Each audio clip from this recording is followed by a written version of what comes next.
Bismillahirrahmanirrahim. Assalamualaikum warahmatullahi wabarakatuh. Baik anak-anak, pada pembahasan ini kita awali dulu dengan membaca basmalah bersama-sama. Bismillahirrahmanirrahim. Sudah siang, apakah sudah capek? Tetap semangat ya, tetap semangat harus. Ini demi keberhasilan kita bersama. Baik anak-anak, kali ini kita sudah membahas buku latihan soal sikat AKM. Akan Ustadz bahas soal-soal yang kemungkinan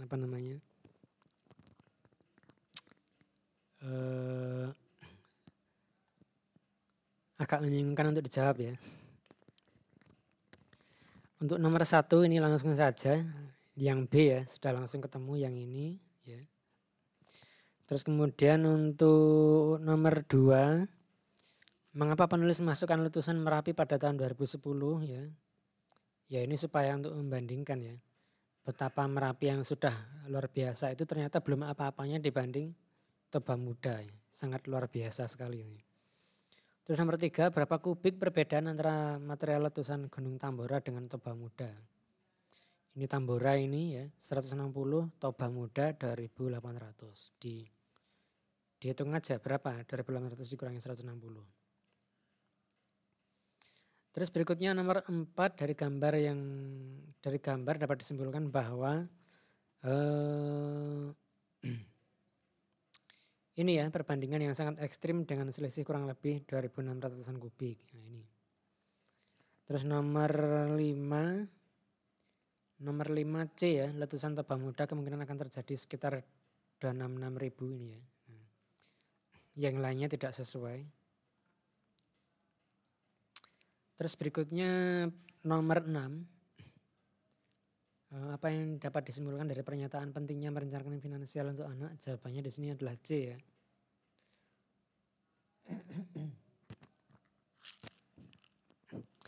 Karena di sini ada jawaban lain kurang tepat. Yang ini meningkat tajam padahal di sini tidak ya. Ya ini rata-rata 2 jutaan, tidak jauh bedanya. Terus yang B, penyebab anak putus sekolah adalah semakin tingginya tingkat anak Indonesia yang mengalami gizi buruk dan mahalnya biaya pendidikan sekolah menengah. Jadi di sini tidak ada sandingan data gizi buruk ya. Jadi ini tidak tepat. Jadi di sini sandingan datanya itu yang disandingkan adalah anak putus sekolah, harga masuk sekolah seperti itu ya. Jadi yang B kurang tepat. Di sini juga tidak ada sandingan antara angka putus sekolah dengan pendapatan rendah. Jadi yang D tidak tepat. Nomor 7 langsung. Berdasarkan rata-rata biaya pengobatan, jelaskan kaitannya dengan fakta peningkatan anak yang mengalami stunting jika anak tersebut adalah anak seorang pekerja dengan pendapatan rendah. Jawabannya adalah semakin meningkat biaya kesehatan, maka jika seorang pekerja berpendapatan rendah, jadi begini gampangnya, jumlah anak yang mengalami stunting semakin meningkat karena peningkatan biaya kesehatan. Gitu ya. Terus kemudian maka jika seorang pekerja berpendapatan rendah, sedangkan biaya pengobatan meningkat, kecenderungan anak mengalami stunting akan semakin besar. Stunting itu apa sih? Stunting itu adalah mudah mati ya. Di sini ada di sini. Mana tadi?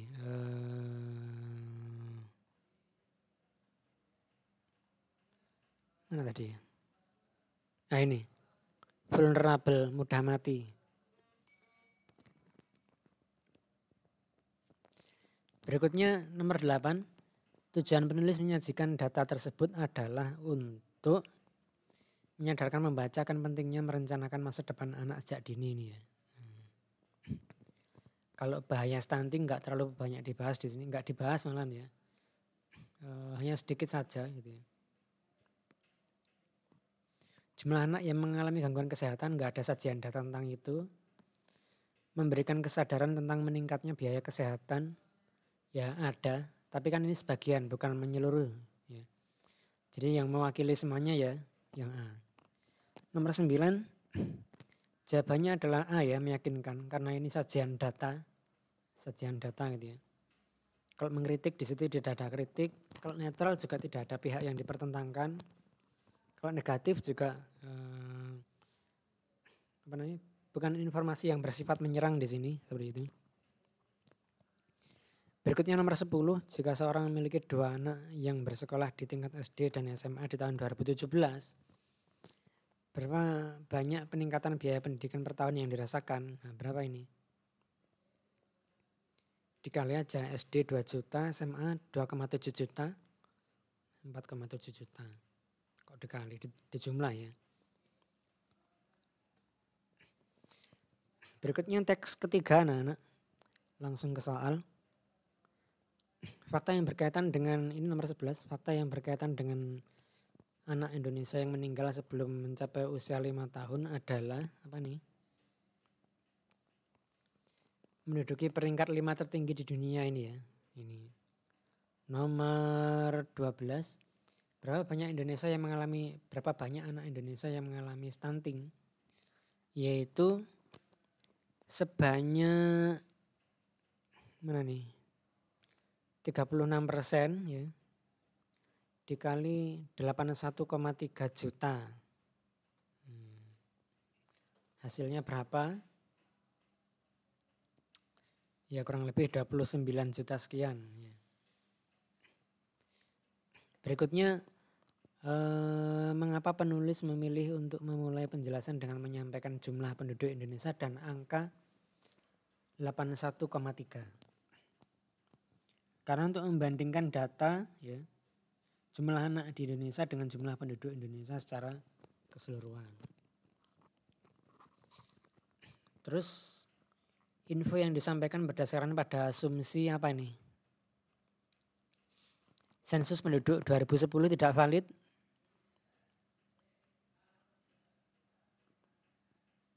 Enggak ada informasi mengenai itu. Kondisi anak Indonesia semakin membaik sebanding sebelumnya. Enggak juga. Enggak ada ya. Kondisi anak Indonesia mengkhawatirkan. Nah ya ini ada banyak yang mati kan gitu ya. Partisipasi pemerintah sudah aktif. Ini juga enggak disebutkan pemerintah apa saja yang sudah dilakukan gitu ya. Bukan berarti enggak melakukan apa-apa ya, tapi data di situ tidak disebutkan. Jadi yang betul adalah C.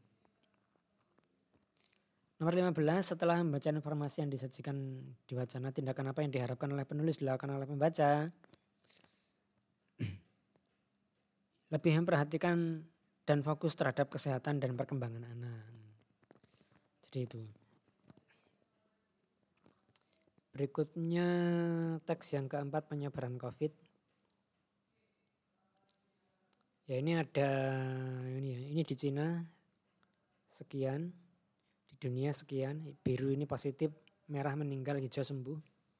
Ini di Indonesia, ini lumayan ya, yang kematiannya lebih tinggi dari yang sembuh ini. Langsung ke soal. Apa yang terjadi pada tanggal 11 Maret? Ini ya, menetapkan virus corona sebagai pandemi global. Mengapa COVID-19 dianggap sebagai musuh kemanusiaan? Karena ini ya, menyebar ke 160 negara wilayah WHO, menyebar ke 160 negara atau wilayah. WHO sebut corona sebagai musuh kemanusiaan. Nah ini. Nomor 18.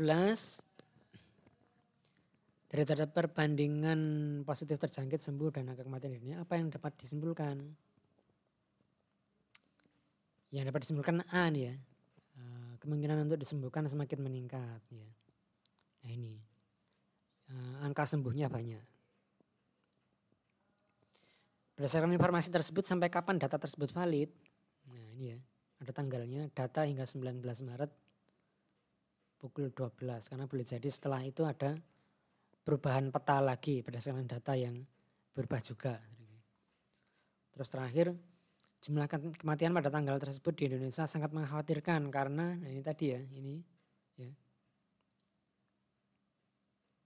Kematiannya tinggi 25, yang sembuh 15 seperti itu.